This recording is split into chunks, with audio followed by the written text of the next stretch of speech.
History has witnessed many powerful empires, but few changed the world as dramatically as the Mongols. In the early 13th century, countless tribes roamed the harsh and unforgiving Mongolian steppe. Life was difficult, food was scarce, winters were brutal, and rival tribes often fought over land, livestock, and survival. Then, everything changed. One man rose from the chaos and united the scattered tribes under a single banner. His name was Temujin, but the world would come to know him as Genghis Khan. Through leadership, discipline, and determination, Genghis Khan transformed rival clans into one powerful fighting force. The Mongol army valued three things above all else: speed, discipline, and absolute loyalty. Every soldier knew his role, every commander followed a clear chain of command, and every unit could move with astonishing precision. Mounted archers became the empire's greatest advantage. Mongol warriors could fire arrows accurately while galloping across the open steppe. Their horses allowed them to travel quickly, attack without warning, and disappear before their enemies had time to respond. After uniting the tribes, Genghis Khan began looking beyond Mongolia. Nearby kingdoms saw the Mongols as little more than wandering nomads. They underestimated the empire that was rising beside them. Then, one diplomatic incident changed the course of history. A group of Mongol merchants entered the Khwarazmian Empire, carrying valuable goods and hoping to establish peaceful trade. Instead, they were accused of spying, arrested, and executed. Genghis Khan did not immediately declare war. He first demanded justice through diplomacy. He sent envoys carrying a formal message to the Khwarazmian ruler, but the demand was rejected. Some of the envoys were even killed. To Genghis Khan, harming an official messenger was more than an insult. It was an unforgivable challenge. He began preparing one of the largest and most destructive military campaigns of the medieval world. And then, the invasion began. Some cities surrendered immediately, hoping to avoid destruction. Others chose to resist. But resistance often brought devastating sieges. The Mongols were originally masters of cavalry warfare, but they quickly learned new techniques from captured and recruited engineers. Walls that had stood for generations began to collapse. Once Mongol forces entered a resisting city, the fighting could become brutal. Entire populations sometimes faced severe punishment. Buildings were burned, streets were abandoned, and frightened families fled in search of safety. News of these events spread rapidly across Asia. Before the Mongol army even arrived, terrified rulers heard stories of cities that had resisted and paid a terrible price. The empire expanded with astonishing speed, leaving every neighboring kingdom wondering the same thing: who would be next? By 1219, Genghis Khan had turned his attention toward the powerful Khwarazmian Empire. The campaign that followed would become one of history's most devastating invasions. The Mongol army crossed deserts, rivers, and towering mountain ranges with incredible speed. Khwarazmian defenders believed the harsh terrain would slow the invaders. Some even believed the mountains would make an attack impossible, but the Mongols appeared where no one expected them. The fortified city of Otrar became one of the campaign's first major targets. Its walls were strong, and its defenders resisted for months. Trebuchets repeatedly struck the fortifications, while Mongol forces blocked every possible escape. Eventually, the defenses collapsed. After Otrar fell, news of its destruction spread throughout the region. Frightened messengers carried warnings to nearby cities. Some rulers surrendered without a fight. Others placed their faith in high walls,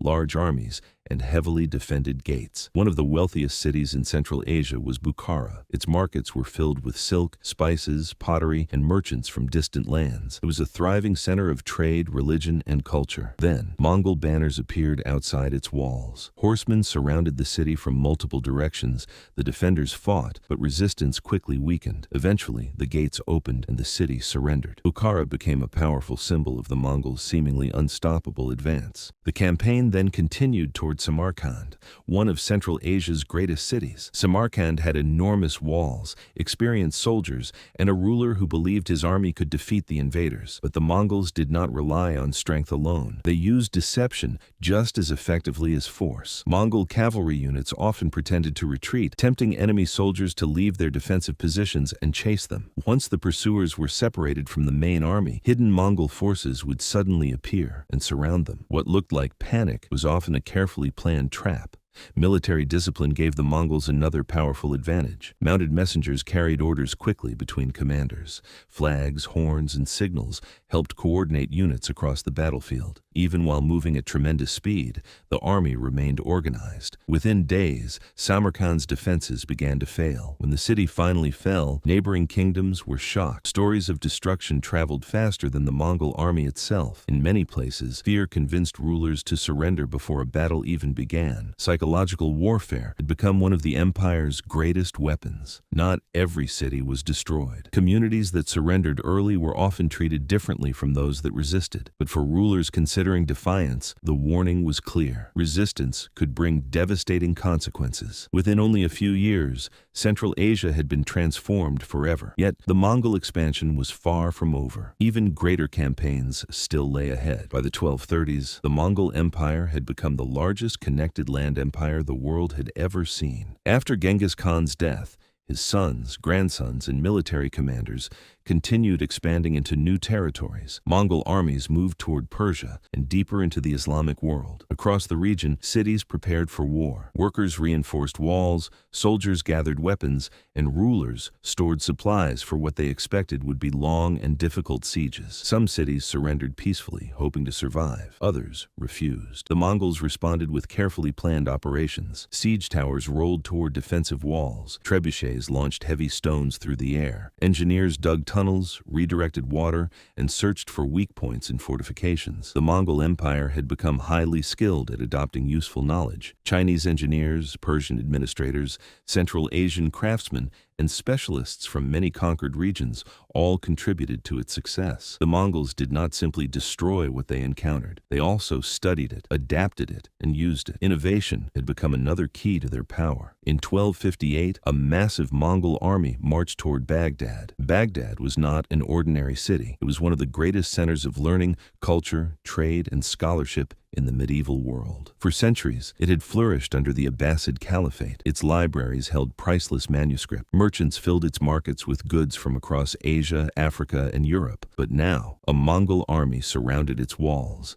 Thousands of soldiers and powerful siege engines closed in from every direction. The defenders attempted to resist, but the siege lasted only a short time. Soon, the walls were breached. Baghdad fell. Much of the city suffered widespread destruction. Buildings were damaged, streets were emptied, and countless books and manuscripts disappeared. Pages from ruined collections were scattered through the devastated city. The fall of Baghdad shocked people throughout the Islamic world. Meanwhile, Mongol armies were also advancing toward Eastern Europe. Their forces entered regions that are now part of Russia, Poland, Hungary, and surrounding countries. European kingdoms had never faced an army quite like this. Mongol horse archers moved faster than heavily armored troops. They attacked from a distance, surrounded slower forces, and used false retreats to draw enemies into traps. Several major battles ended in decisive Mongol victories.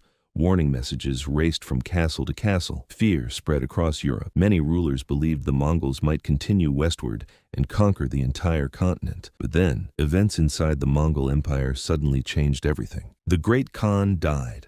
Under Mongol tradition, important princes and commanders were expected to return east to participate in the selection of a new ruler. As leaders departed, the invasion of Europe slowed. Mongol armies eventually withdrew from parts of Central Europe, giving devastated kingdoms time to rebuild. The advance had stopped, but the memory of it would remain for generations. After decades of conquest, the Mongol Empire controlled an enormous portion of Eurasia. Its territories stretched from East Asia, across Central Asia and Persia, and into parts of Eastern Europe. For the first time, distant regions were connected under one broad political system. This period later became known as the Pax Mongolica, meaning the Mongol peace. Although the empire had been created through warfare, its control over major routes helped increase trade across Eurasia. The Silk Road became more active. Long camel caravans crossed deserts carrying silk, spices, metals, gemstones, ceramics, and other valuable products. Merchants could travel farther than before, moving between cities that had once belonged to rival kingdoms. But goods were not the only things traveling. Ideas moved as well. Chinese, Persian,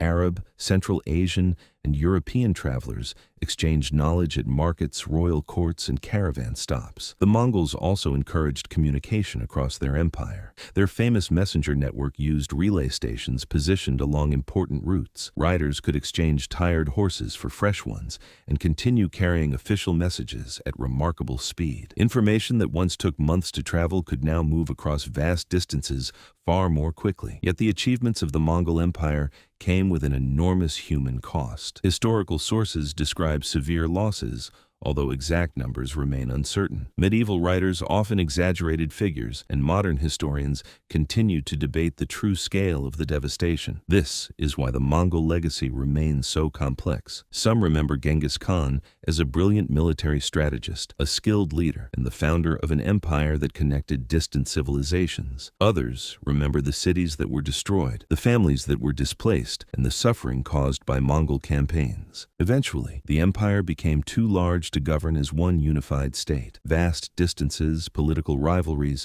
and struggles over succession gradually divided it into separate regions. Over time, 4 major Khanates emerged: the Golden Horde, the Ilkhanate, the Chagatai Khanate, and the Yuan dynasty. Each followed its own political path. Some rulers adopted local traditions. Others converted to local religions. The different Khanates sometimes cooperated, traded, or fought against one another. Although the empire was divided, Mongol influence continued for generations. Their military strategies influenced armies across Europe and Asia. Their trade networks connected civilizations. Their systems of communication helped information move across continents. Its story reminds us that leadership, innovation, ambition, warfare, and cultural exchange can reshape entire civilizations.